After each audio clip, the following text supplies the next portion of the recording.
Hi, I'm Michelle, and my main thing is past lives. So today we're going to focus on what to look for reincarnation and past lives. One of the big ones are birthmarks. Birthmarks can be the pieces on the face like a port wine stain, little birthmarks around the shoulders and heads, and that could mean things like going through a fire, being shot, being wounded, things like that. Your likes and dislikes of music. International music really makes your soul sing. What are you most drawn to?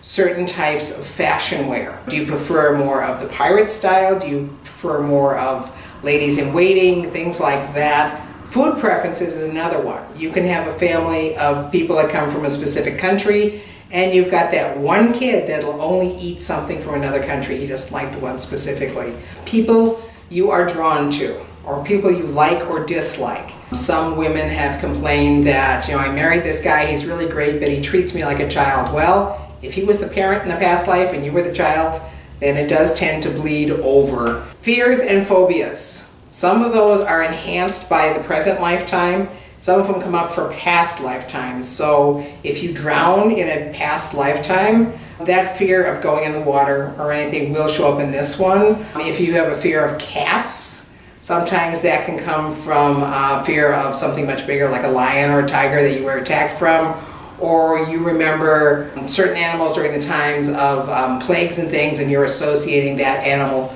with the disease for one of them. Knowledge that you know that nobody else does. So you could walk down the street and you can name the houses and name who is here, and nobody else in your family knows that, and you've never been there before.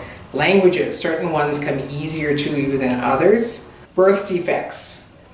Birth defects such as missing a hand, not being able to walk really well, or certain deformities. A lot of that can come from past lives. Like for one reason, missing a hand can mean in a past life you stole something and the punishment was losing a hand.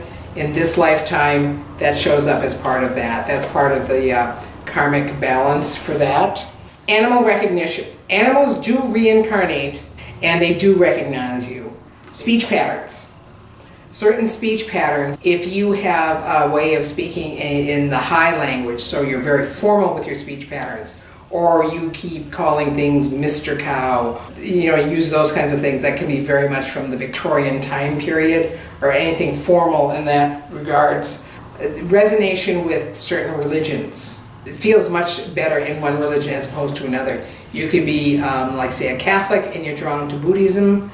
Perhaps in another lifetime you were a Buddhist monk, or that was the religion of the country you were in. The certain political styles resonate with you much more so than others. If you have a propensity towards engineering, electronics, sewing, cooking, if you've done that in those lifetimes, that can come up. Or there is a complete opposite where you've never done any of these and you chose to come in doing those in this lifetime. So that works out really well. So things like relationships come up a lot.